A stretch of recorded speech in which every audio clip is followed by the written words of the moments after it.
Balitang-balita sa buong Kamaynilaan ang isang malaking pagtitipon na magaganap sa mga huling araw ng Oktubre. Lahat ay aligaga at labis na naghahanda para sa pakipagsosyalan sa nasabing pagdiriwang. Uy, alam mo ba, kumare? May isang pagdiriwang daw ang magaganap sa batilyo ng Kapitan Tiago. Aba, kina Kapitan Tiago nga ba yun? Naturalmente, lamang na ito yung magiging magarbo. Aba, syempre, paniguradong magdidaratingan ang mga dunyat doon sa tahanan ng Santiago de los Santos. Ay, tama ka dyan. Kaya't kailangan talaga nating magsipaghanda. Pasosyalan na naman ito. Ay, so, bueno, mauna na ako ha. Kailangan ko pang maghanda. Magkita-kita na ito. Bueno, siya, sige, mabuti pa nga. O, sige, paalam na sa inyo. Kita-kita na lang. Buenas tardes, mga senyora, senyor. Maligayang pagdating sa tahanan ng mga Santiago de los Santos.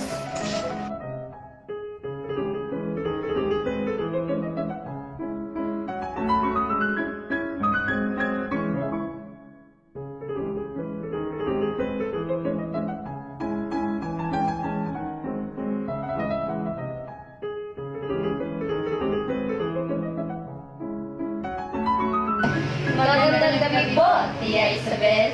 Magandang gabi din, mga dilag. Magtipon na lang kayo dyan habang nag-aantay ng mga bisita, ha? Salamat po. Napakaganda ang bahay nila, ano? Sobra. Parang palasyo.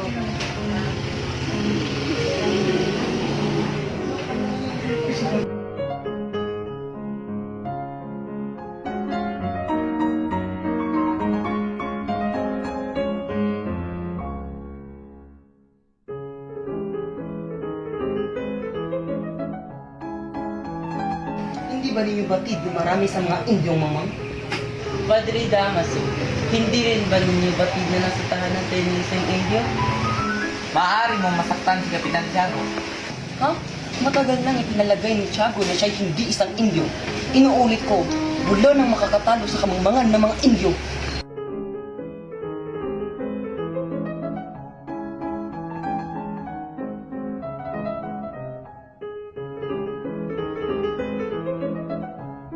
Mga kaibigan, ikinagagalak kong ipakilala ang dahilan ng pagsasalong ito.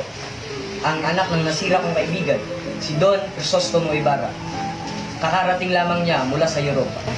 Buenas noches, mga senyores. Sumakural sa aking bayan at sumatalik na kaibigan at tulong. Padre Damaso, patawarin po ninyo ako sa aking pagkakamali. Hindi ka nagkakamali. Ako nga si Padre Damaso. Ngunit, kailanman hindi ko naging matalik na kaibigan ng iyong ama. Kayo na nga ba ang anak na niya maong si Ratay Libara? Si, Senyor Tente. Maligayang pagdating. Naway mas maging mapalad ka kaysa sa inyong ama. Muchas gracias, Senyor. Nakahanda ng hapunan. Ha? Wala ka bang mga mata? Meron po, senyora. Mga matang mas malinaw pa kaysa sa inyo. Ngunit ako ay nakamasid sa kulot ninyong buhok. Senyor Ibarra, sa halos 7 taon yung pamamalagi sa ibang bansa, anong pinakamalagang bagay ang nakita niyo? Nang natutunan ko ang kasaysayan, nalaman ko ang kalayaan o pagkaalipin ng isang bayan, ang didikta ng kasaganaan o paghihikayos nito. Nagawa mong lutayin ang iyong yaman para lamang dyan? Wala ka na bang nakitang mas mahalaga? Isa kang bulag. Kahit isang batay alam iyan. Nagpapasalamat ako palagay ng loob ng dati ko sa akin. Perdon, Senyor. Sinasariwa ko ang mga alaala ng aking kabataan. Nang kayo madalas magtungo sa aming tahanan upang makisalaw sa aming hapunan. Naway pagpaumanin po ninyo ako. Galing ako sa mahabang biyahe at may aasikasuhin pa ko bukas para sa Espanya at Pilipinas. Ibarra, huwag ka muna umalis. Darating pa si Maraclara. Bibisitahan ko po siya bukas. Sa ngayon ay may importante pa akong dapat gawin. Hiyo de Pera, nakita na ninyo? Ganyan ang nangyayari sa mga kabataang ipinapadala sa Europa. Nagiging mayabang at mapagtaas. Kaya nararapat lamang na ipagbawal ang pagpapadala sa mga kabataan sa Europa.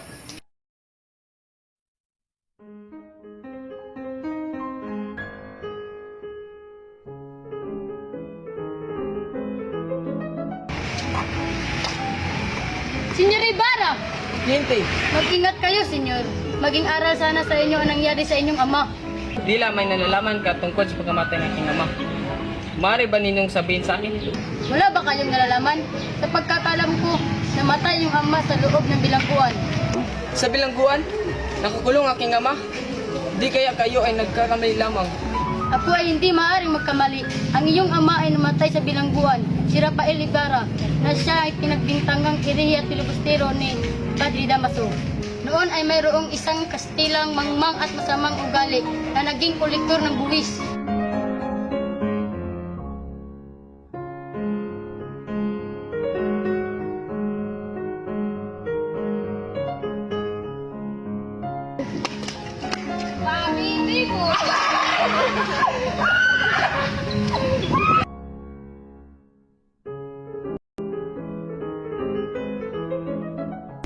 Hindi ba't hindi siya marunong magsulat? Ba't siya nagbabasa ng libro na pabaliktad? Tigilan niyo ko, baka ano pang magawa ko sa inyo.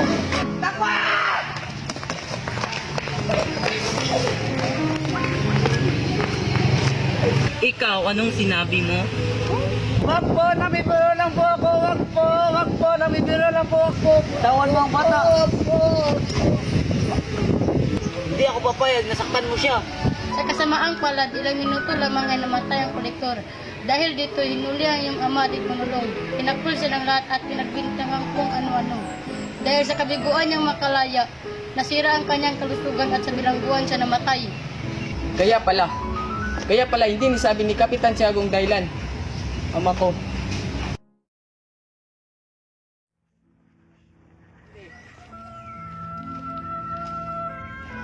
Sakay ng kalisa, darating si Ibarra sa tinutuluyan niyang panuluyan. Naupo siya sa tabi ng bintana at tinanaw ang kasiyahan sa bahay sa kabila ng ilog. Magulo ang kanyang isip. Naalala niya ang sinabi ng tenyente. Labis niya itong dinamdam.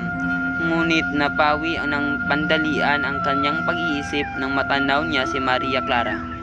Nakakasiguro siya na napakaganda ng dilag dahil nakatuon dito ang pansin ng lahat ng panauhin. Dahil sa gulo ng kanyang isip, napagpasyahan niyang matulog.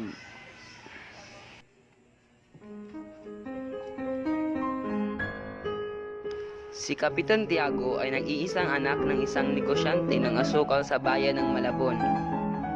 Nang mamatay ang ama, ay tinuloy pa rin niya ang pangangalakal. Nakilala niya si Pia Alba na taga Santa Cruz at sila ay nagpakasal. Mailalarawan si Kapitan Tiago bilang isang magandang lalaki na may morino, pandak at bilugan ng mukha. Siya ay nanilihan bilang Gobernador Silio. Kasama sa kanyang paglilingkod ang paghamak sa mga Pilipino at hayaan ang mga Kastila sa mga ganitong gawain. Kastila na rin ang turing ng kapitan sa kanyang sarili, samantalang ang turing naman niya sa mga Pilipino ay Indio. Ang kapitan ay kaibigan ng lahat ng mga may kapangyarihan, lalo't higit ng mga pari. Maraming ari-arian ang nabili ng kapitan dahil sa pagninegosyo. Kabilang na diyan ang pagbili niya ng lupain sa San Diego. Siya namang naging daan upang makilala niya ang pinakamayaman sa bayan iyon na si Don Rafael Ibarra. Sa pagsasama ng mag-asawa ay hindi sila biniyayaan ng anak. Pinayuhan naman sila ni Padre Damaso. Nagdalang tao nga si Pia Alba makalipas ng kaunting panahon.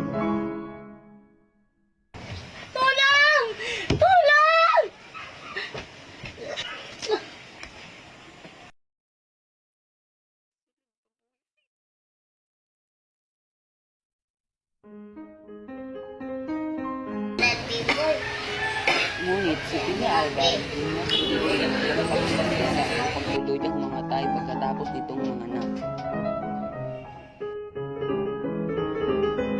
Maria Clara ang ipinangalan sa bata na inilagaan ni Tia Isabel. Siya ay busog din sa pagmamahal ni na Kapitan Tiago at ng mga pari.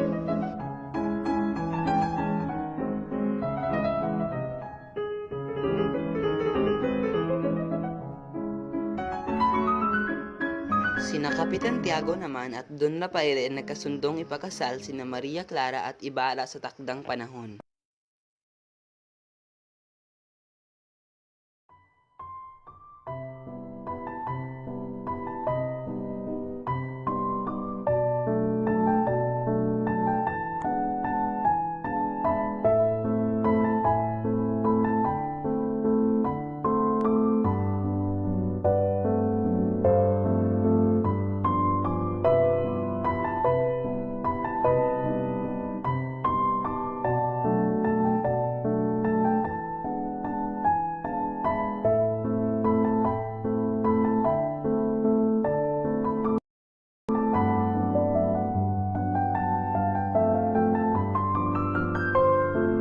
Sina Maria Clara at Isabel ay maagang nakapagsimba ng araw na iyon.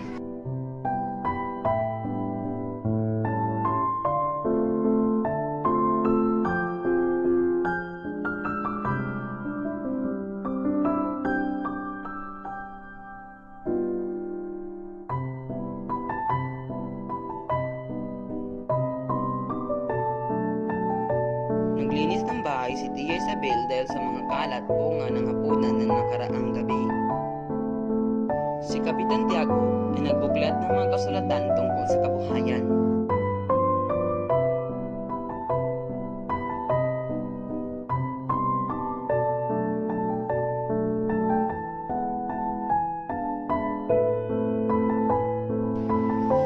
Mahabagi po niyo. Tanghali. Ano kaya ang dahilan ng kanyang pagkahuli? Kinausap naman ni Maria Clara ang kanyang ama upang malibang ang sarili.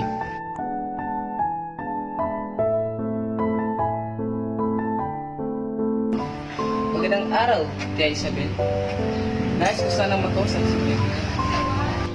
Ay nandoon siya sa loob. Halika, tuloy ka.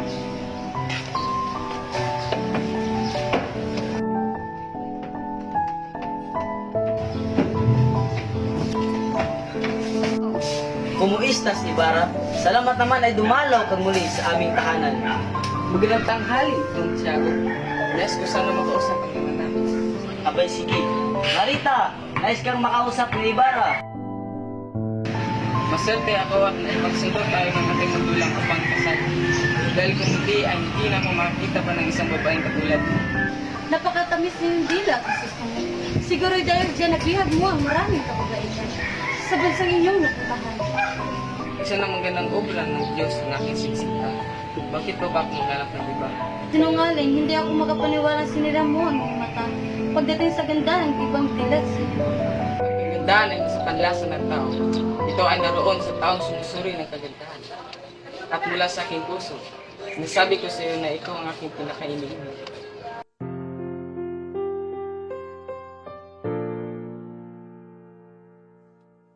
Minsan oo, minsan hindi. Minsan tama, minsan mali. Umaabante, umaatras. Kilos mong namimintas. Kung tunay nga ang pag-ibig mo, kaya mo bang isigaw, iparating sa mundo? Tumingin sa aking mata, magtapat ng nadarama.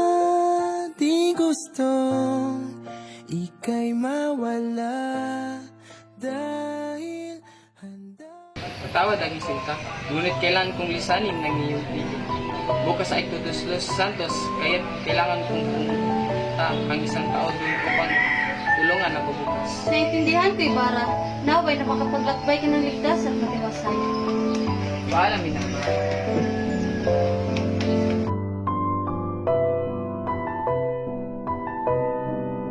Larita, kung ikaw ay nagbabagabag, magtulos ka ng kandila para kay San Roque at San Rafael.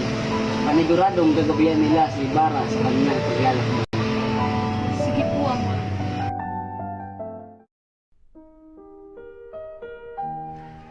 Magandang araw noong panahong iyon. Binabagtas ni Ibarra ang kahabaan ng Maynila sakay sa Kalisa at ang tanawin sa paligid ay nakapagbalik ng kanyang mga alaala. Katulad pa rin ng dati ang kanyang namasdan. Mga kalisa at karumatang walang humpay sa pagbiyahe, sa limbayan ng mga taong abala sa pangangalakal at kanya-kanyang mga gawain. Walang pinagbago ang podo ng Talisay sa San Gabriel, samantalang imbis na munlad ay pumangit naman ang eskolta. Sakali ng aroseros ay napadako si Ibarra at naalala ang minsan ay nahilo siya sa napakasamang amoy ng tabako doon. Naikumpara din niya ang mga hardin sa Europa nang mapadaan siya sa hardin ng botaniko.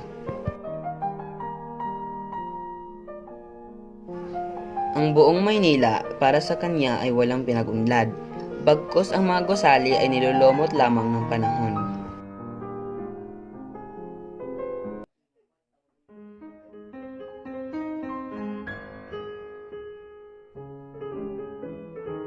Saan kayo pupunta? Punta kami sa biliteryo, kukunin kong naiwan ko kakalimutan.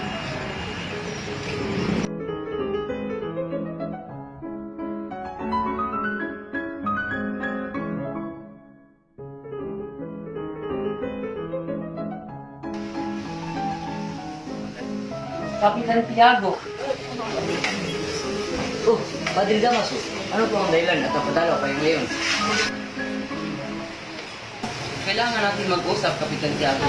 Siho. Dumito muna tayo sa ngayong buwan.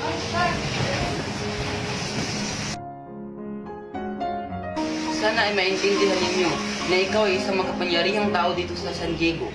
At dahil laganap ang iyong kapangyarihan, nasa iyo ang panig at impluwensya ng tao. Opo, bakit ko po yun? Ayun naman pala sana patotohanan mo. Ano itong nalalaman ko na magpapakasal daw si Maria Clara at si Crisostomo Ibarra na iyon? Totoo po yun. Mga bata pa lamang sila ay iniayos na namin ng kanilang mga magulang ang kanilang pagpapakasal.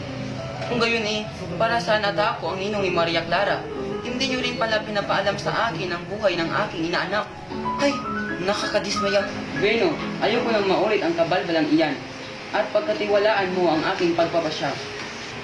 Opo, Padre Damaso. Paalam na.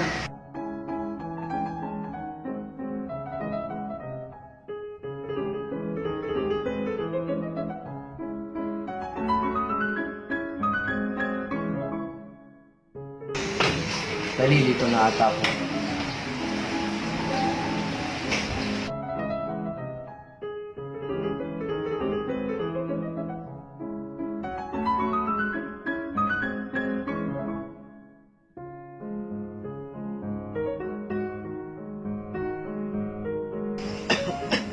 Magandang araw sa iyo, Padre Sibayla. Magandang araw din ho. Naku, mukhang hirap kayo sa ubo niya. Nagpatingin na po ba kayo sa iyong kalusugan? Aba, oo naman. Kagaya ng iniisip niya. Malapit na lang ako mamatay sa kanila ko ito. Ano pa ba itatagal ko sa operasyon? At siguro'y kabayaran na rin ito sa dami ng taong aking pinahirapan. Naku, huwag naman ho kayo magsalita ng ganyan. Bakit hindi? Tama naman ang lahat ng iyon. Alam niyo ba na problema tayo sa mga Indio? Sa hinahaba ng panahon, namulat na rin ang mga mata nila. Nakikita nila na sila ginagamit natin. Namumulat na sila sa katotohanang inaabuso natin sila. Naku, hindi maganda yan. Mawawala na sila ng tiwala sa atin.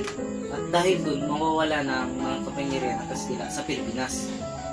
Naku, hindi maganda ito. Nagsisimula silang pagkain tayo. Opo, talagang nanganganib ang ating kapangyarihan. O siya, aalis na po ako. Salamat po sa oras niyo. O sige, salamat din.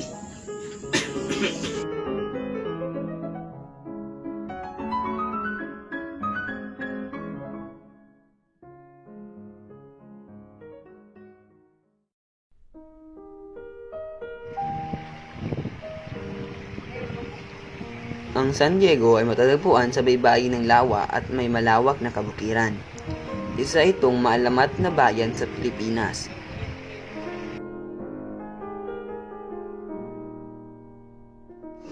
pagsasaka ang kinabubuhay ng mga tao sa bayang ito na kulang sa edukasyon at kaalaman sa pagninegosyo. Dahil dito'y napaglalamangan sila ng mga dayuhang Tsino.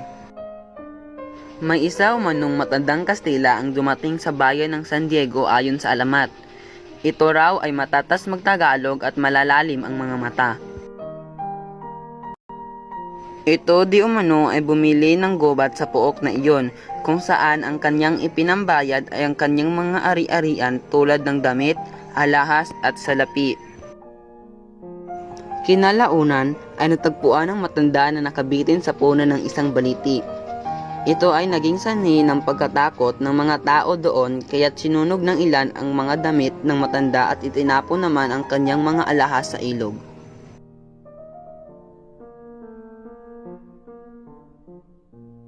Di nagtagal ay dumating ang anak ng matanda na nagngangalang Saturnino. Sinikap niyang sinopin ang naiwang ari-arian ng kanyang ama.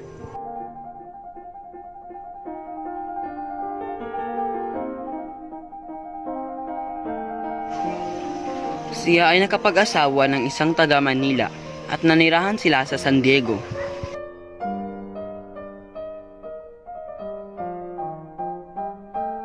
Nagkaroon sila ng isang supling at ito ay si Don Rafael na siya namang ama ni Ibarra. Kinagiliwan ng mga magsasaka si Don Rafael at dahil sa pagsusumikap nito ay naging bayan mula sa pagiging nayon ang San Diego.